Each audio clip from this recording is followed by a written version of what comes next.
Merci François. Bonjour à toutes et à tous. Vous m'entendez? Oui, Oui, on vous entend très bien, Violaine. super. Donc, je suis Violaine Lepouzet. Je travaille à Carbone 4, un cabinet de conseil spécialisé sur les enjeux climatiques et l'accompagnement des acteurs économiques dans la prise en compte des sujets climatiques dans leurs activités, dans leur quotidien et dans leur stratégie. Alors, je vais vous partager le support que je vais utiliser. Je passe en diaporama. C'est bon pour vous? C'est parfait. Ok, super.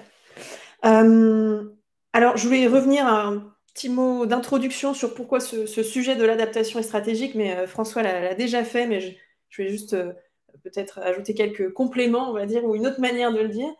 Euh, Faire un petit rappel sur les idées reçues qu'on peut avoir quand on parle d'adaptation, quand on s'intéresse à ce sujet-là. Et comment les dépasser. Et puis, surtout, hein, le cœur de la présentation, c'est un focus sur Okara et notamment la relation avec le dispositif Okara pour PME que François mentionnait. Alors juste très rapidement, hein, qui on est, nous, Carbone 4, donc spécialisé sur les enjeux climatiques depuis 18 ans, et ça fait 10 ans en fait qu'on travaille sur l'adaptation auprès des entreprises, principalement. Donc, on a plus de 200 missions à notre actif sur l'adaptation, sur à peu près tous les secteurs d'activité, à peu près enfin oui, tous les continents. J'allais dire tous les pays, mais non, tous les continents. Et pour ce faire, en fait, comme souvent quand on veut traiter une problématique et agir, on va commencer par faire un diagnostic pour comprendre où sont les problèmes, pour ensuite identifier les meilleures solutions à mettre en place. Et là, en l'occurrence, ce qui nous intéresse, c'est trouver les mesures d'adaptation à planifier et à mettre en œuvre pour se préparer aux risques physiques qui vont continuer à arriver dans les différents territoires. Et donc, parmi les méthodes qu'on a développées sur ce sujet des risques physiques, il y a la méthode OCARA qu'on a développée en 2021, qui est vraiment ciblée sur l'analyse de la résilience pour une organisation avec une vision assez complète des risques, assez exhaustive des risques, hein, ce qui permet d'être en conformité avec les standards actuels ISO, CSRD, TCFD, et aussi également le PNAC. Alors, pourquoi ce sujet est stratégique? Alors, François l'a très bien dit, il y a de plus en plus de signaux, alors là on ne parle plus de signaux faibles, de signaux forts sur le fait que le climat se dérègle. Si on regarde juste le nombre de jours qui ont dépassé 1,5 degré sur les dernières années, on voit évidemment que ça augmente. Donc je vais passer très rapidement sur ces slides. Euh, un point également très important, c'est la notion de chaîne de valeur ou de chaîne logistique. Donc là, si on parle pour une entreprise, c'est une chaîne de valeur.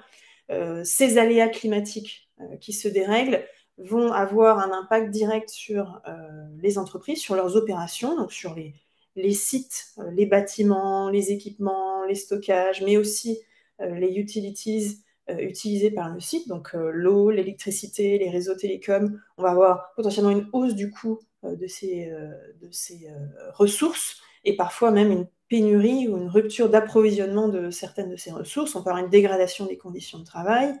Donc tout ça, c'est sur le site. Donc, ça veut dire qu'on peut avoir des impacts en CAPEX, mais aussi en OPEX et aussi en chiffre d'affaires, puisqu'on va avoir une incapacité de produire sur certains sites, une dégradation, un ralentissement de l'activité. Et puis, on va retrouver des impacts en amont, puisqu'on peut avoir des fournisseurs qui vont eux-mêmes être mis à mal. Ça va engendrer des pénuries de matériaux, d'intrants, hausse des coûts d'approvisionnement, et puis on peut aussi avoir des problèmes logistiques, évidemment, donc avec un problème d'acheminement des matières, des ressources sur les sites de production. Et puis en aval, on va retrouver évidemment la même chose, hein, problème logistique, problème euh, au niveau de l'acheminement des produits, et puis aussi des marchés qui peuvent être modifiés en fonction des aléas climatiques. Donc quand on parle de risque physique, d'impact climatique, il faut vraiment avoir en tête cette notion de chaîne de valeur, parce que si on regarde uniquement les opérations, on peut un petit peu rater une partie du problème. Et je parle de risque physique parce que c'est une terminologie qui est très fortement poussée par les cadres réglementaires internationaux, notamment la TCFD. On parle de risque physique et de risque de transition quand on parle de risque climatique. Et donc, quand on parle de risque physique, on fait vraiment référence au dérèglement climatique, aux inondations, aux canicules, donc vraiment le sujet dont on parle à l'adaptation. Mais en fait, ces risques-là, ces impacts-là, ils vont se répercuter de manière très variée sur l'entreprise. On va avoir des risques donc, opérationnels, donc sur la continuité d'activité, ce que je viens de mentionner. Par exemple, si on va avoir un problème d'approvisionnement en électricité, le site va peut-être arrêter de fonctionner, et donc on a directement un risque opérationnel, un risque de continuité d'activité, que ce soit donc sur notre site ou sur le site de fournisseurs. On peut également avoir une traduction financière de ces impacts, puisque si vous avez un site qui est endommagé, par exemple, suite à des inondations, on va avoir un coût certain pour remettre en état de marche le site, par exemple. On peut avoir un risque de réputation, c'est-à-dire qu'il y a un risque d'image. Là, on prend souvent l'exemple de ce fournisseur d'électricité en Californie qui avait été mis en cause dans la survenue des giga-incendies en Californie. Et évidemment, son image avait pris un coup suite à cet épisode. Et un risque de santé-sécurité. Là, on pense évidemment aux accidents de travail qui peuvent être mortels en lien avec l'exposition à la chaleur qu'on peut avoir directement sur les sites. Et donc, vous voyez que, en fait, quand on parle de ces impacts climatiques, donc on a des risques de nature très variés et qui vont donc appeler une coordination de différents métiers sur l'entreprise. Et on pourrait aussi citer effectivement ces deux risques-là, risque de pérennité du modèle économique et risque sur la marque employeur, un peu moins évident, qui ne touche pas forcément tous les secteurs. Autre élément de contexte, c'est évidemment les cadres réglementaires ou cadres de reporting volontaires qui tiennent de plus en plus compte du sujet de l'adaptation. On peut citer la taxonomie, la CSRD évidemment, TCFD, CDP. Donc tous ces cadres demandent aux entreprises d'informer sur leurs risques et sur surtout les mesures d'adaptation qu'elles comptent mettre en œuvre. Et donc pour répondre à ces cadres réglementaires, on va devoir faire travailler ensemble plusieurs métiers dans l'entreprise, puisque vous voyez qu'on va avoir des risques financiers, des risques opérationnels, des risques SSE. Donc en fait, toutes ces personnes-là vont devoir finalement travailler ensemble pour avoir une vision complète des risques pour l'entreprise. Donc ça, c'est les éléments de contexte. Quelles idées reçues doivent être dépassées pour se lancer sur l'adaptation? Donc là, je voulais faire un petit peu de pub, mais une publicité tout à fait intéressante pour tout le monde. C'est une publication qu'on a faite il y a 1 ou 2 ans sur les idées reçues, les perceptions qu'on peut avoir quand on parle d'adaptation. Donc on en avait listé 9 et on les détaille donc, dans cette publication qui est accessible sur notre site et on livre évidemment des réponses. Donc parmi les idées reçues qu'on peut avoir, et c'est tout à fait normal, on peut se dire que l'horizon de matérialité des impacts est trop lointain. 2020, 2030, 2050, c'est vraiment trop lointain, je m'en occuperai plus tard. Donc évidemment, on propose des réponses dans la publication. Je vais peut-être les lister, je pense que c'est intéressant à les avoir en tête. Donc, l'horizon de matérialité est trop lointain, nous n'encourons aucun risque réel, nous sommes assurés, nous avons déjà des modèles de risque basés sur les tendances historiques, les leviers d'action ne sont pas à notre portée, c'est au pouvoir public de faire le travail. 5e idée reçue, nous parviendrons toujours à nous adapter. Le climat a déjà changé par le passé, on y est arrivé. La priorité du moment, c'est l'atténuation. Je suis bien informée car j'ai déjà étudié les risques sur mes actifs, sur mes bâtiments. J'ai vu les cartes du GIEC. Cela me suffit à comprendre où sont les risques. Et enfin, la dernière, il n'existe pas de méthode standardisée, pas de métrique unique, ce qui rend l'analyse impossible. Voilà, c'est des idées reçues qu'on peut avoir et c'est tout à fait naturel quand on se lance sur le sujet. Et donc, on vous propose des éléments de réponse dans la publication. Ça peut être intéressant aussi donc, pour vous, potentiellement participant à ce webinaire, mais aussi potentiellement, ça peut vous aider à convaincre en interne d'autres personnes qui ont besoin d'être convaincues. Alors, je vais en prendre deux quand même parce que je les trouve assez intéressantes. Être assuré, souvent c'est ce qu'on peut nous dire, mais moi finalement j'ai une assurance, quelqu'un s'occupe de ce sujet, on a une direction des risques qui s'occupe de nos contrats d'assurance, donc c'est tout bon pour nous. Bah, ça vaut le coup quand même de se poser la question, parce que déjà il y a beaucoup de contrats d'assurance, la plupart qui vont pas couvrir les aléas dits graduels, par exemple le stress thermique ou les vagues de chaleur, en général, ne sont pas couverts dans les contrats d'assurance classiques. Donc il peut y avoir des aléas non couverts. Ensuite, on va avoir des zones dans lesquelles on va avoir une augmentation très fréquente des aléas. Donc, je vais prendre l'exemple assez classique des Antilles, par exemple, où on va avoir une augmentation importante des tempêtes. Et donc, finalement, on va avoir des assureurs qui vont arrêter d'assurer certains secteurs dans certaines zones, puisqu'il n'y a plus vraiment la notion d'aléa. Donc là aussi, forcément, ça prend son sens de se poser des questions sur les risques. Donc on va avoir des assureurs qui vont potentiellement, enfin on voit déjà, hein, augmenter les prix ou réduire la couverture assurantielle dans certaines zones. Et enfin, dernier point à avoir en tête, l'assurance qu'est-ce que c'est une couverture financière, mais ça ne va pas résoudre le problème de discontinuité d'activité ou le problème de santé, sécurité sur le site. Donc c'est effectivement ça fait partie des solutions à avoir en tête, l'assurance, mais ça ne va pas résoudre le risque en tant que tel. Et deuxième idée reçue qu'on peut avoir, c'est évidemment, ça va faire le lien avec notre méthode OCARA, c'est que on peut se dire qu'en fait, si le bâtiment il est résilient aux aléas climatiques, ça suffit. Bah non, évidemment, ça ne suffit pas.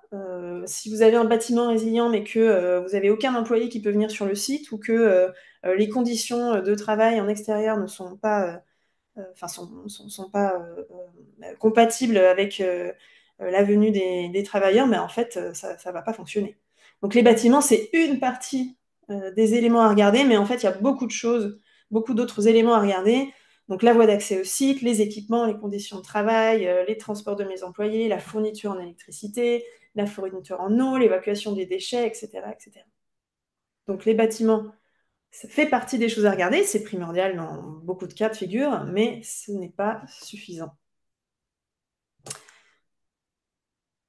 Et donc c'est effectivement avec ce contexte-là qu'on travaille depuis 10 ans auprès des entreprises et qu'on a lancé la démarche OCARA. Donc, premier élément, je pense que vous l'avez vu dans d'autres webinaires précédents, donc pour travailler sur l'adaptation, on commence toujours par un diagnostic et en général, on a envie de regarder comment les aléas climatiques vont évoluer sur nos zones d'intérêt, que ce soit nos sites de production, par exemple, enfin nos sites en propre, ou alors les sites des fournisseurs, ou alors nos marchés. Donc en général, on va obtenir une première carte des risques bruts, une carte d'exposition financière. C'est la première marche, on va dire, la plus facilement accessible quand on commence un diagnostic, donc croiser des données climatiques avec des localisations et des données financières ou d'exploitation. C'est très important d'avoir cette première brique, mais ça ne suffit pas.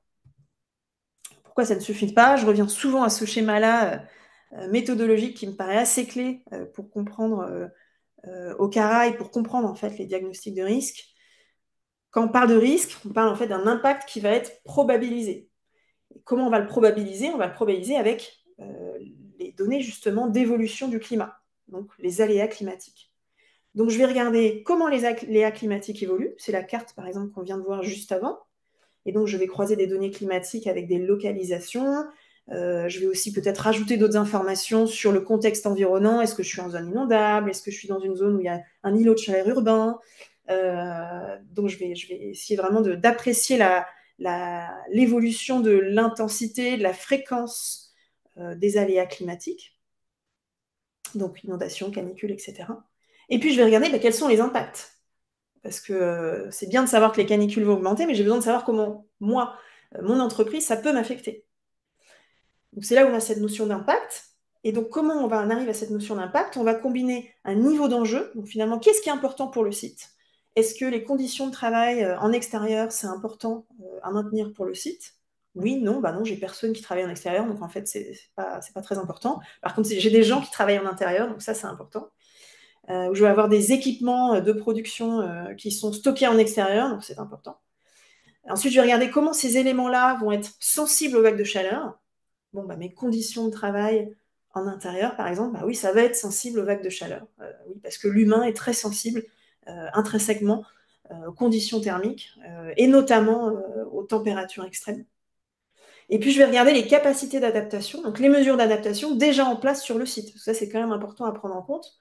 Bah, si j'ai des équipements de climatisation, par exemple, ou de ventilation, ou si j'ai un bâtiment qui est thermiquement très résilient aux vagues de chaleur, bon, bah, finalement, je suis déjà un petit peu protégée quand même. Mes employés sont quand même déjà protégés face aux vagues de chaleur.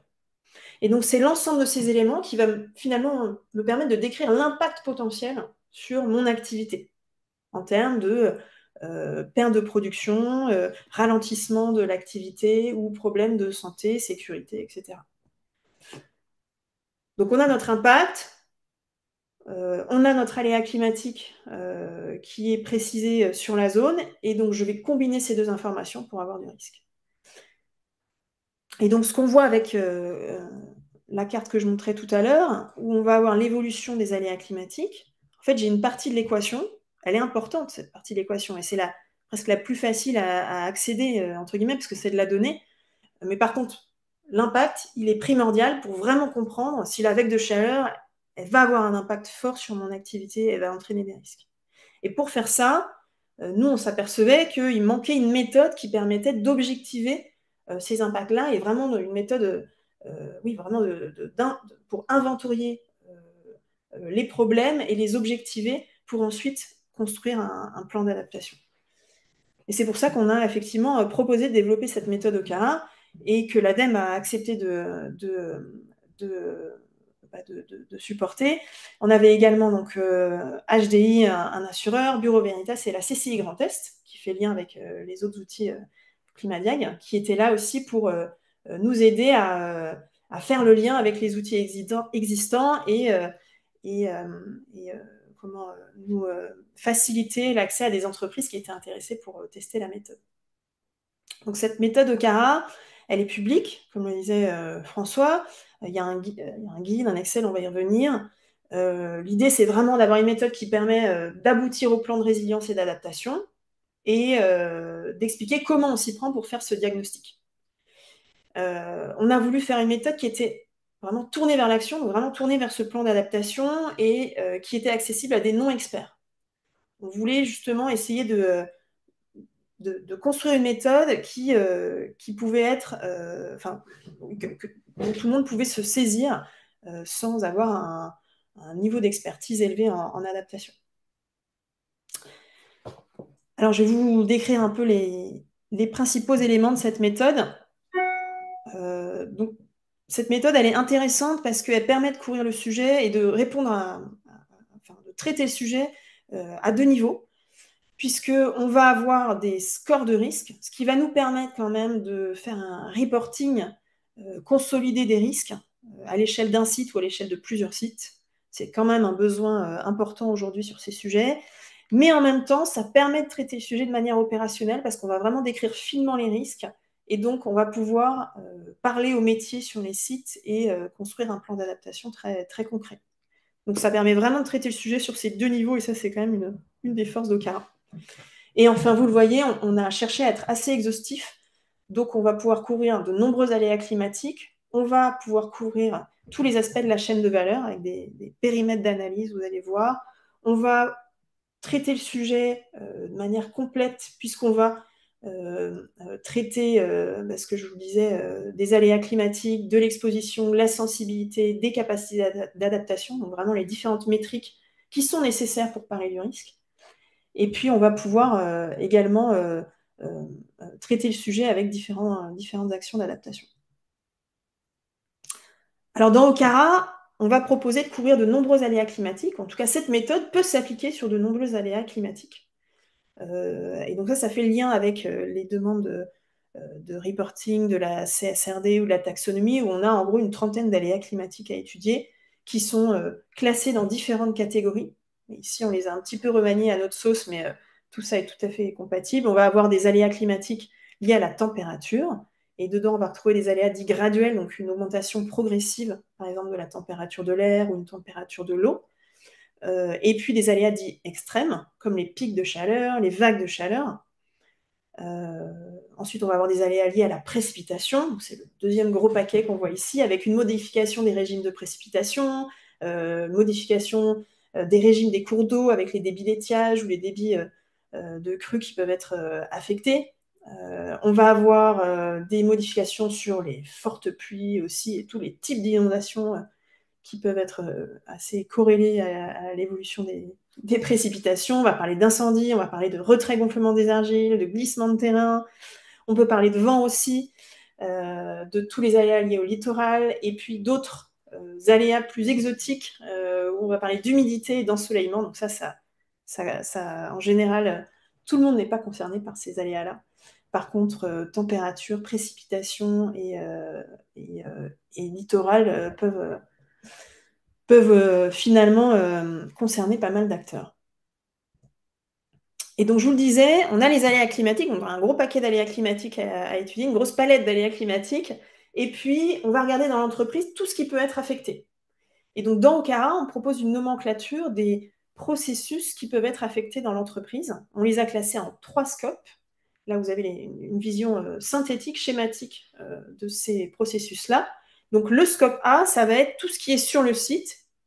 Donc, on va retrouver les bâtiments, les équipements, les conditions de travail et de production, les voies d'accès, les conditions de stockage. Donc, c'est ce qui est à la main du site en général, en termes de levier d'action. Et dans le scope B, on va avoir toutes les dépendances directes. Donc, tout ce dont l'entreprise peut avoir besoin pour faire tourner son site. On va retrouver, donc, en haut, vous voyez les utilities, énergie, chaud, froid, l'électricité, télécom, l'eau, différents types d'eau. On va regarder également l'évacuation des déchets, qui peut être critique sur certains sites. On va regarder le transport des produits amont, aval, le transport des personnes, que ce soit les employés ou les prestataires. Et puis, on va regarder aussi les clients et les fournisseurs de rang, parce qu'en général, ça aussi, on en a besoin directement. Donc ça, c'est le scope B. Et le scope C, c'est le reste de la chaîne de valeur.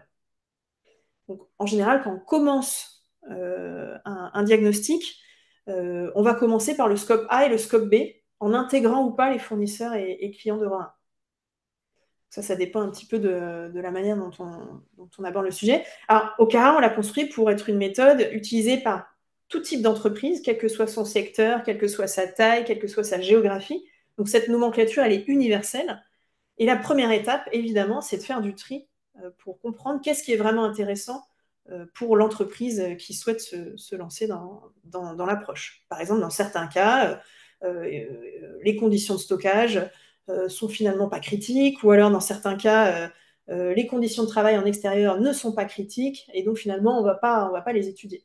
Donc c'est ça la première étape, c'est de faire du tri, évidemment, dans ce qui est intéressant pour l'entreprise. Et donc là, c'est une vision très synthétique, ce que je viens de vous montrer. En réalité, on a plus de 120 processus, donc la granularité des processus est plus fine.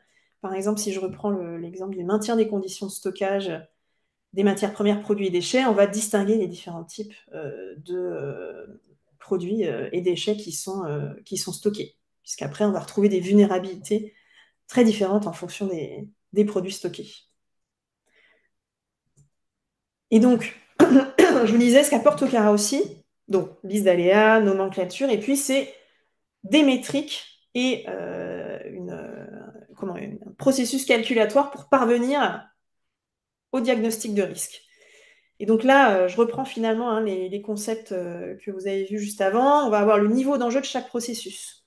Finalement, on va chercher à comprendre quels sont les processus qui sont critiques pour le site.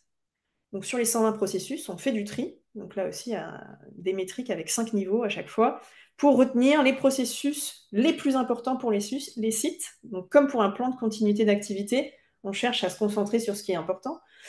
Et ensuite, on va regarder comment ces processus critiques peuvent être affectés par des aléas climatiques. Donc, quelle est leur sensibilité? Donc là, on va la noter de 1 à 5 également. Quelles sont les mesures d'adaptation déjà en place? Et est-ce qu'elles sont efficaces pour traiter les sensibilités? On les note de 1 à 5. Ça permet d'avoir un score d'impact potentiel. Ensuite, on va croiser ça avec l'évolution des aléas climatiques, score de 1 à 5 également, donc pour chaque aléa, hein, et on obtient des matrices de risque. Donc pour chaque couple processus aléa, en fait, on va avoir des scores de risque qui vont être calculés sur la base des éléments fournis au fil de chaque étape. Et sur cette base-là, on va avoir des risques qui vont apparaître comme étant plus critiques et sur lesquels on va chercher à travailler pendant la phase d'élaboration du plan d'adaptation. Donc dans OKara, il y a la définition de ces différentes métriques-là, des échelles de score avec des définitions évidemment, et puis des calculs, enfin des équations, entre guillemets, des correspondances qui permettent de parvenir au calcul de risque à la fin. Donc, en termes de résultats, qu'est-ce qu'on va avoir à la fin? On peut avoir donc évidemment des informations sur l'évolution des aléas climatiques qui peuvent être plus fins à l'échelle du site. Là, on sort par exemple l'évolution des très faibles débits sur une station qui peut être proche d'un site industriel. On va regarder comment il évolue d'un point de vue, vous voyez, pas de temps mensuel, pour comprendre ce qui se passe potentiellement sur des saisons critiques pour la production du site. On va avoir des scores de risque, donc pour chacun des processus que vous voyez en ligne, intégrité de la toiture, intégrité de l'enveloppe, etc. En colonne, vous avez des aléas climatiques et vous allez avoir des scores de risque, donc sur une échelle de 1 à 5, qui va vous permettre de faire ressortir les impacts les plus importants pour le site, avec tout un détail, puisqu'on a un score, mais on a surtout, presque le plus important, on va avoir un détail sur les impacts, les aléas climatiques. Donc il y a vraiment beaucoup de matière en fait derrière le score. Le score, c'est la vision synthétique, mais en fait, on a bien une information assez concrète qui décrit l'impact derrière le score, ce qui va permettre de travailler sur les actions d'adaptation.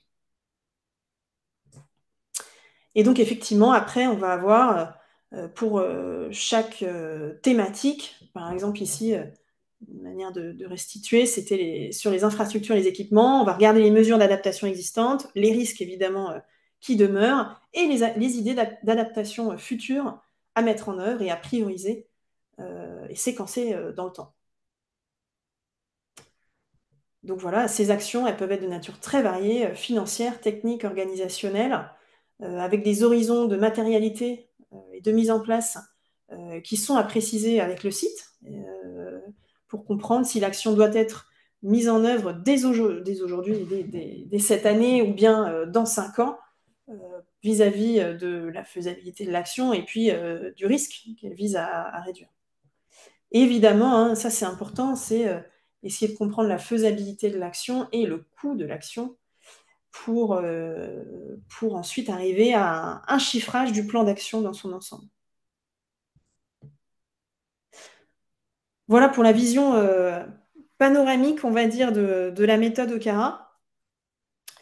Donc, qu'est-ce qui existe sur OKara? Donc, la boîte à outils OKara qui est disponible en libre téléchargement. On a un guide méthodologique qui décrit toute l'approche, donc depuis le diagnostic jusqu'au plan d'adaptation. Et on a un outil Excel d'application qui permet de faire l'analyse de risque, le diagnostic, avec le manuel d'utilisation associé, évidemment. Et donc, qu'est-ce qui vient de sortir récemment? François le mentionnait. C'est une variante, on va dire, ou une déclinaison de la méthode OKara pour les PME françaises. Pourquoi je précise française? Parce que l'outil a été actualisé et adapté pour des petits sites ou des sites un petit peu plus petits, on va dire de PME, en France métropolitaine. Donc, on a à nouveau un guide qui est disponible en libre téléchargement sur le site de l'ADEME et sur le site de Carbone 4. Et puis un outil Excel qui est également une déclinaison de la méthode sur un Excel. Quelle est la différence? C'est que dans l'outil Excel, on a intégré toute la partie climatique, dans le sens où on a les scores, enfin l'échelle de score qui est fournie et applicable pour les données de France métropolitaine. Donc cet outil, il est applicable pour la France métropolitaine.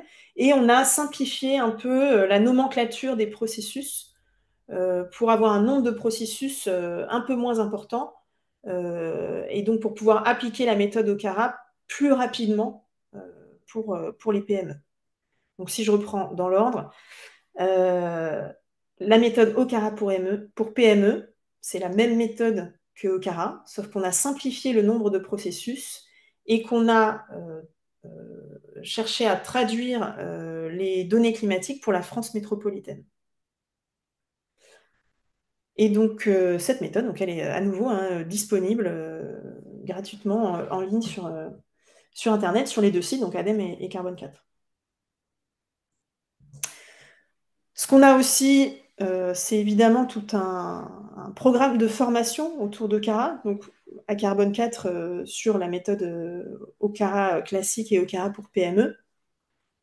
Cette formation, c'est un préalable essentiel pour quelqu'un qui va se saisir de la méthode et l'appliquer sur son site. Enfin, nous, ça nous semble quand même vraiment important. Petite publicité, Carbone 4, on est en train de digitaliser Okara parce qu'on perçoit que pour les entreprises qui ont un parc industriel composé de plusieurs sites, Excel peut avoir ses limites, clairement. Et donc aujourd'hui, on est en train de digitaliser la méthode Okara pour proposer très prochainement, dans les prochaines semaines, un logiciel qui permettra d'utiliser Okara sur le logiciel au niveau des sites et d'avoir une vision consolidée au niveau du parc industriel. Oups, petite animation ratée. Dernier élément, ou avant-dernier élément important à avoir en tête, quand on se lance dans une démarche d'adaptation, mais François l'a très bien dit, évidemment, on ne le fait pas en quelques mois et puis c'est fini. En fait, c'est comme pour un bilan carbone. On va se lancer une première fois, il va y avoir un petit temps d'investissement, parce qu'en général, il va falloir collecter des informations qu'on n'a pas l'habitude de collecter et de mettre ensemble.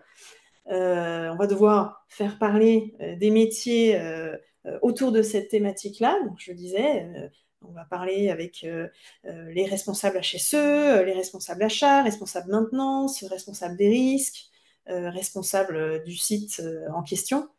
Pour parvenir à son diagnostic, on va construire son plan d'adaptation, son premier plan d'adaptation, et puis après, on va suivre la mise en œuvre du plan d'adaptation assez classiquement. Et ensuite, on va, deuxième année, peut-être vouloir remettre à jour son diagnostic parce qu'on aura réussi à collecter davantage d'informations sur un risque qui est très prégnant sur le site. On va vouloir mettre à jour son plan d'adaptation parce que petit à petit, on met en œuvre des actions quand même. Donc tout ça, finalement, ça va vivre. La première année, il y a un petit temps d'investissement et puis après, on va pouvoir mettre à jour et faire vivre le sujet de manière beaucoup plus facile, beaucoup plus facile.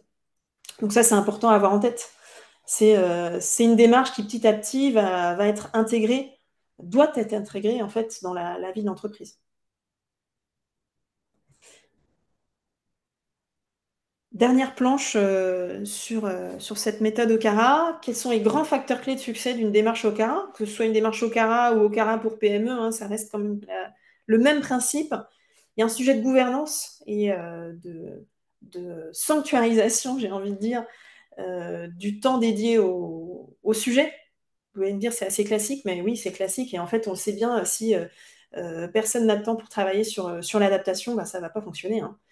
Donc, qu'est-ce qu'il nous faut? Il faut un responsable de la démarche identifié sur le site qui aura comme responsabilité de mobiliser les acteurs clés sur le site. Et donc, il faut que cette personne elle ait du temps dédié. Donc, c'est 1 à 2 jours par mois, par exemple, pour pouvoir vraiment se lancer, déjà se former à la démarche, à l'adaptation, et puis pour ensuite faire vivre le sujet.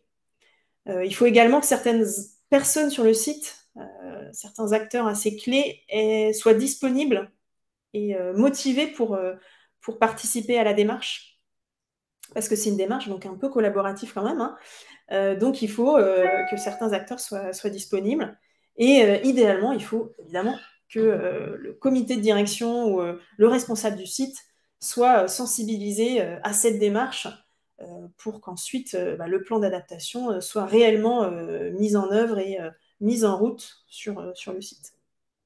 Ça, c'est au sujet de la gouvernance, on va dire. Ensuite, évidemment, ça c'est un point important, on va s'appuyer sur l'existant. On ne part pas d'une page blanche en général. Donc, il faut mobiliser les documents internes existants dans lesquels on peut trouver des informations intéressantes. Je pense au PCA, je pense aux documents uniques, au rapport d'analyse de risque, au rapport d'assurance, évidemment. Donc, en fait, on va trouver des informations déjà disponibles sur ces sujets et il va falloir les rassembler, les analyser un petit peu Et puis à la fin de votre démarche d'adaptation, en fait, vous allez potentiellement apporter une information intéressante pour enrichir ces mêmes PCA et ces rapports d'analyse de risque. Donc en fait, c'est vraiment un échange dans les deux sens.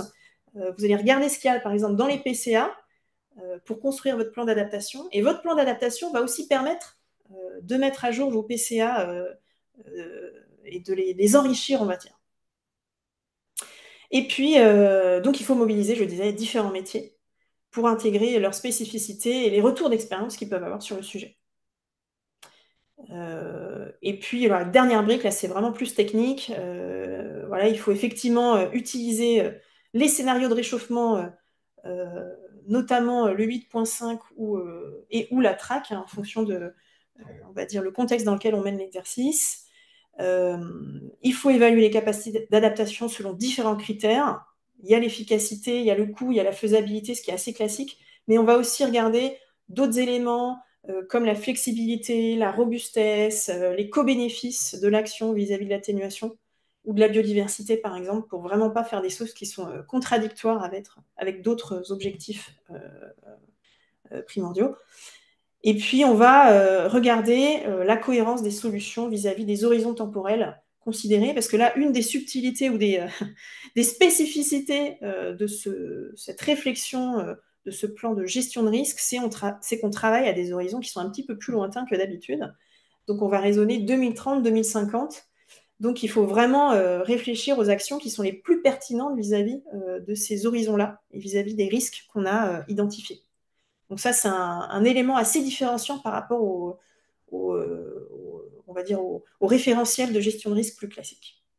Voilà, les petits enjeux techniques très rapidement sur le sujet. Voilà ce que je voulais vous partager sur Okara aujourd'hui. Je ne sais pas au niveau du timing où on se situe. Merci. Voilà. Merci beaucoup, Violaine, et merci beaucoup, François.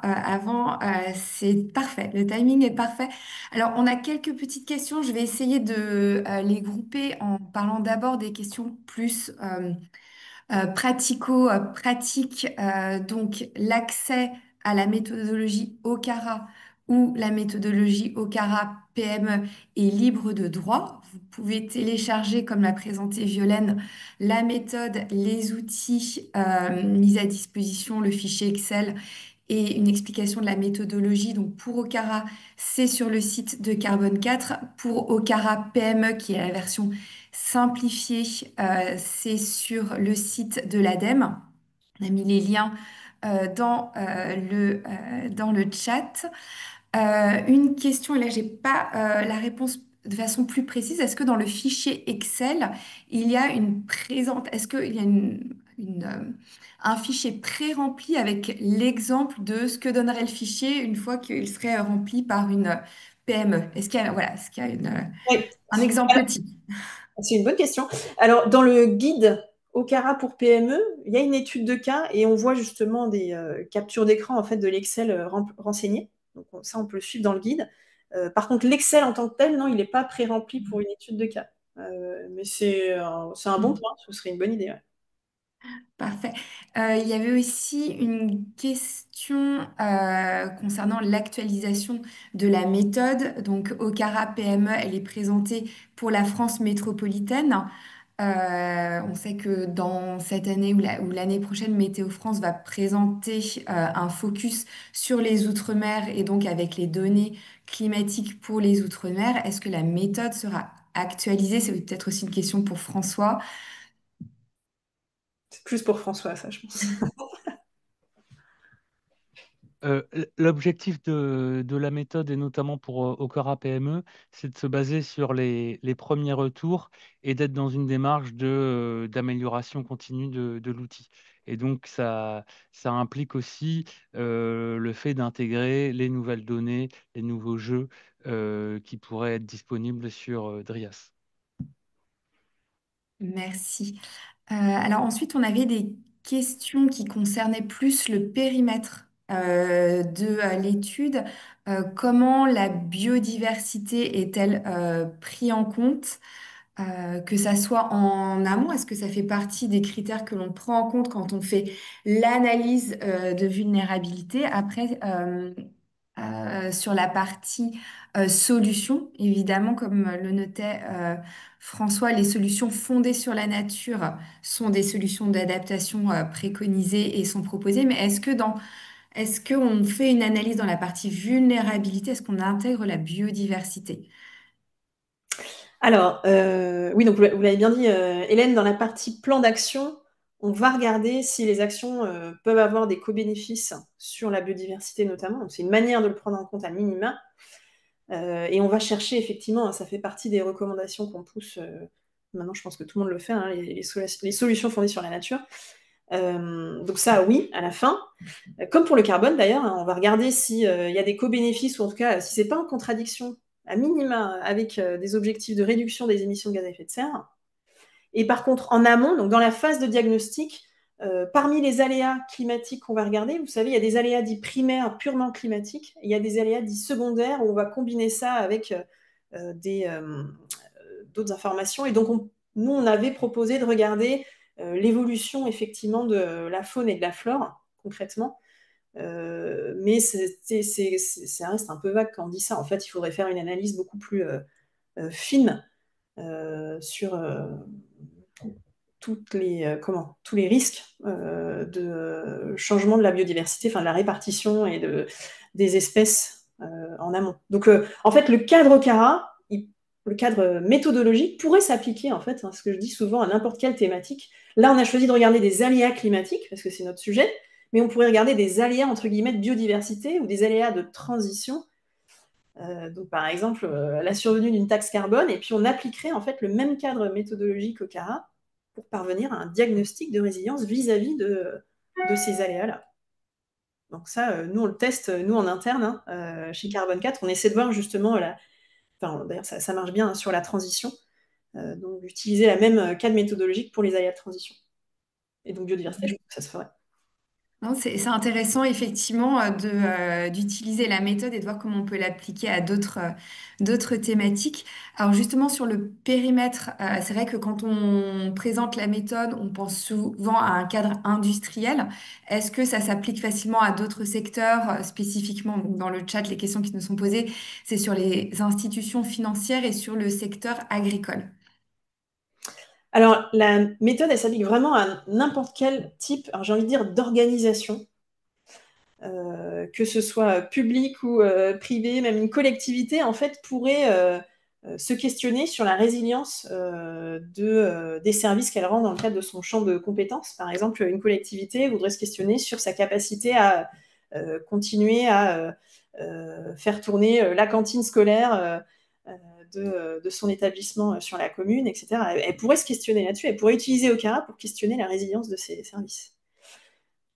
Donc ça, c'est le premier élément. C'est juste que le vocabulaire qui est utilisé aujourd'hui dans le CARA, c'est plus un vocabulaire adapté aux entreprises, puisqu'on va parler de chaîne de valeur, et ça parle peut-être moins aux collectivités. Mais sur le fond, ça pourrait s'appliquer. Ensuite, pour les entreprises, ça s'applique à n'importe quel type de secteur d'activité. Alors c'est vrai que c'est particulièrement pertinent pour des entreprises qui ont des flux physiques, mais on peut l'appliquer à des entreprises de secteur tertiaire. C'est juste qu'il y aurait peut-être moins de choses à dire et moins de risques, en fait, en direct.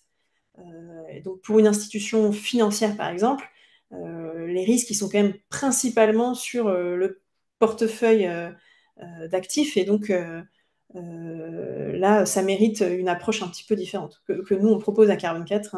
On a d'autres méthodes pour traiter les risques sur les portefeuilles d'actifs. Des questions sur les données qui sont utilisées. Y a-t-il une liste de sources officielles de portails de données pour les projections et scénarios? Est-il prévu d'avoir des guides sectoriels dans le futur? Donc effectivement, vous avez mentionné le portail de référence qui est le portail de Météo France DRIAS, les futurs du climat.